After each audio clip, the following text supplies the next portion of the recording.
मीढे पुरोहितम यज्ञश्च देवमृत्यम होतारम रथधात्मम।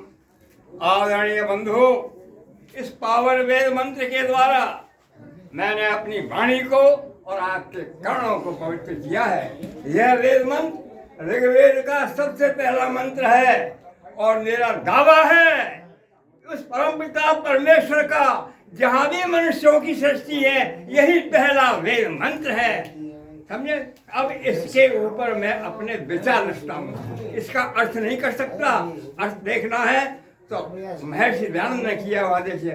ओम, हाँ, उस परमपिता परमेश्वर ने इस सृष्टि को जो रचा है वो अपने कंट्रोल से रचा है। ओम, समझे?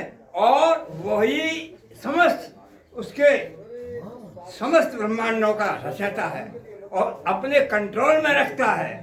यही आपको निवेदन करता हूँ। अब सुनिए, एक शब्द आया था, भाई साहब ने कहा था धर्म का।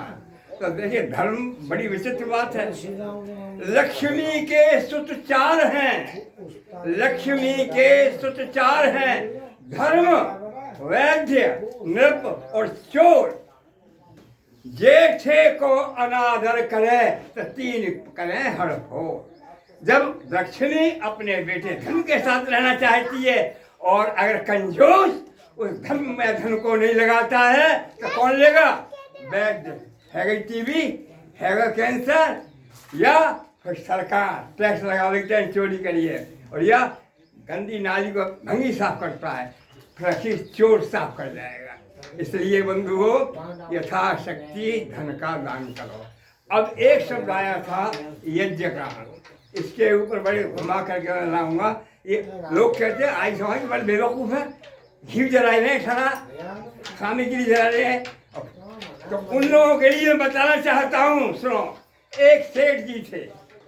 सेठ जी वास्तव में बढ़िया आदमी थे, हर तरह से अथाह धन था। उन्होंने बहुत से लंगर चलाए और तुम्हारी भागवत कराई। जब उनका अंत समय आया तो उन्हें विश्वास था कि मुझे स्वर्ग मिलेगा, स्वर्ग मिलेगा। स्वर्ग जी स्वर्ग के दरवाजे पर द्वार खोलने की आवाज़ लगाई, अंदर से आवाज़ आई, रुक जा। क्यों? एक देवता ने आके सुन कि मैंने ये काम किया, हाँ मैंने किया, लेकिन तुझे एक बात बता, क्या कि तैने खाना खाने के बाद लैट्रिन की क्या? हाँ। उसके सफाई कुछ की करना ही, चल सुअर की योनि में, और जो वहाँ सफाई करके आएगा तब मेरा कर्ज उठेगा। सेठ जी इतना धर्मात्मा होते हुए भी वो सूअर की योनि में गए और सूअर की योनि भी समाप्त हो गई। उसके बाद फिर सेठ जी गए, फिर दूसरे देवता रुक जा, तो भैया तेरह महीने का बिगाड़ हुआ, सुन ले, तेरे पानी पियो, पेशाब करो, हाँ तेरे कच्चा को सफाई कर देना, चल मछली बन, मेढक बन, सफाई करता है। सेठ जी फिर वहाँ गए, राम वाला फिर पहुँचे, फिर एक और देवता है, रुक जा रे भैया तेरो काम हो पे, हाँ तेने खाने के बाद छह दुनिया में फैलाए, हाँ चल चाप की योनि में, बिच्छू की योनि में। सेठ जब सब गए तो एक देवता ने ऐसे कि भैया सुन लाला, कहो हमारा एक प्रतिनिधि है पृथ्वी पर, उसको तू तृप्त कर दे तब हम सबको भोजन दे देगा। भैया वो कौन? अग्नि। अग्नि में डाला हुआ आहुति सहस्त्र पुरानी लक्ष्य गुणा हो जाती है।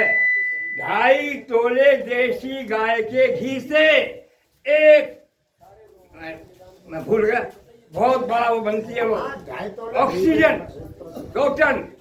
अब आप समझ लें, 1.5 तोले देशी गाय के घी के हवन करने से इतनी बड़ी ऑक्सीजन बनती है।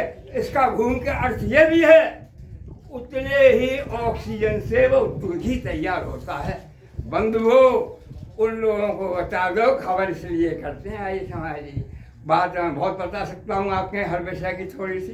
एक बात और थोड़ी सी कहूँगा कि मैंने आपको धर्म के विषय में उनकी बात को बता दिया, यही बता दिया। अब मैं एक और बात कहूँगा कि लोग कहते हैं अरे भैया हम जो हमारे सबसे गलत बात है, वेद में ऋग्वेद को देखो, 10 संतान करने का ऑर्डर है, 10 संतान, और जिसकी संख्या ज्यादा होगी उसी की जीत होगी। देखो एक मुसलमान, मैं सफर करता हूँ तो छिटंगी बबुआ सेरा से बालक होंगे, और हमारी लड़कियां जाएंगी उनके सिफर अंडा। तो आने वाले समय में वही शासन करेंगे और तुम्हारी चुटिया भी नहीं रहेगी और तुम्हारी लड़कियों को भी छीना जाएगा। बंधुओं इस समय रहते सावधान नहीं रहता, आखिर वो अधोगति को प्राप्त होता है। इसी के साथ मैं अपनी वाणी को समाप्त करता हूँ और सभी आपसे क्षमा चाहता हूँ। एक ओम शम।